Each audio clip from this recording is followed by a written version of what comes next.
Hi, it's Joe and Steve from Freshagenda. And Steve, we're back for a weekly take, and we're going to do a bit of a deep dive into this week's GDT event. Sure. A really interesting event for many reasons. Look, in the backdrop, we still see firming protein markets, fats drifting, so skim lifting, fats drifting, whole milk powder demand sustained, so that's still moving up, and very encouragingly that result this week. Some unusual things in the detail, though, Yes. and helps explain the results. I think that's something we're going to have a bit of a look at. So around the commodities, the skim price is very firm. However, we did see quite a fall off in Southeast Asian participation in this event. Yeah. About a third of what was normal.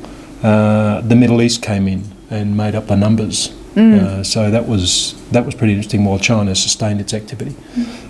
So that may have delivered better than expected if Middle East didn't come in to the extent. They did the same in whole milk. And this time China backed off a little, Southeast Asian involvement was a little stronger as well, and then you had a Middle East play. So I think the interesting thing for this one is we've seen that spot C1 contract being much higher for several events, for about 6 events, and indicating there's some covering of urgent positions Yes. been going on. Now the whole profile is flattened out at that level. Yeah, so all those 2 to 5 and 6 contracts have caught up, really, haven't they? And lifted. So that's a very firm result indeed. Will it sustain? Because China backed off a bit at this event. They bought a couple of thousand tonnes less than normal, and we're at the peak level of activity. So interesting from here. Yes. Like we always say. Butter was so-so, pretty flat, testing resistance, I think, at those levels. And AMF was expected to follow butter, but a stunning result. But there was a lot of South American or Latin American involvement. I don't know where it's from. It's somewhere down there. The largest participation from that region ever in a GDT event. Interesting. While everyone else backed away. Yeah, they've just popped up. Yeah, that's probably saved it from turning out like butter or even weaker. Sure. So to be cautious reading the results, because I think it's not as easy as it sounds. Yes, it's a little bit murky in between. Yeah. So some other things, certainly New Zealand is doing very well in the run-up of skim milk powder. That shows the difference in the gains made by the 3 different selling groups of medium heat skim milk powder. This is a long explanation, but you can see the Americans are missing out on the party. Yeah, and it's interesting that premium for New Zealand product has been there for quite a while, and we thought maybe it's because there's still concerns about some old product being mixed in with the European product, but it's been fairly well sustained, hasn't it? Yeah, it's got stronger this time. And the future's got it right. Yes. Again, and you can see how that's trained over time. They tend to get skim milk powder right. This time bang on with whole milk in terms of where it drifted before the event. And the last thing on GDT, you'd be pleased. What does it mean for milk value? Yes. Yeah, in New Zealand. That's gone above $7.60 a kilo of milk solids. And in the background, we updated from the milk price statement that just came out recently from Fonterra from last year. So we're using last year's cost factors in there. So that may change, but it's a good indicator of where we might end up. So pretty strong. Very positive, yep. US trade. So US trade was also encouraging. Cheese and skim milk powder trade lifted in the month, which we haven't seen for some time. Both have been weaker. So that's good. We saw better sales to Mexico in both.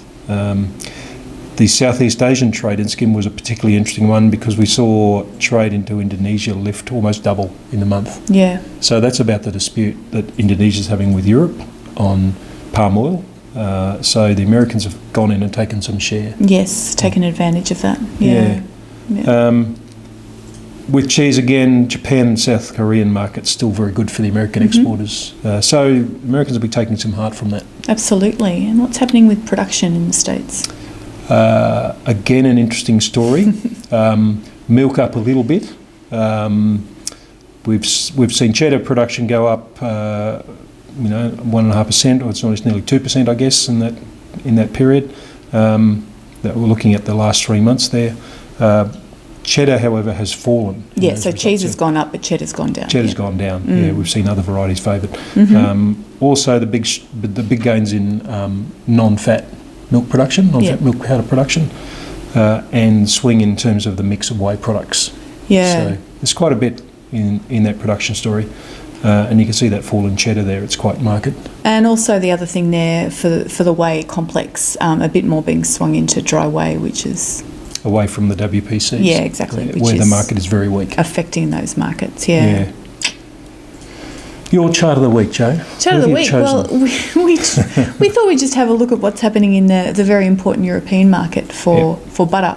And just looking at some data that we've put together from some retail scan data. Yeah, panel data. And inferred some margin there from German wholesale prices. So the story there is that those prices are still falling at retail, still looking for that demand traction at lower prices. Yeah, and as we always do, you look across where we are relative to the last couple of years. So we're back to nearly back to where we were 3 years ago in terms of butter prices for consumers. Yes. You go back further, they're paying significantly more than they were used to be prior to that. So we're testing, does demand pick up? Is demand picking up in real terms here? But certainly, with the news out of the trade, they're seeing softer butter and cream prices in Europe still. Yes. Still finding that level. Yeah, so keep all this enthusiasm in check because butter might still have some way to go down. Sure. All right, that's quite a wrap. So that's all from us. We'll hopefully be back next week.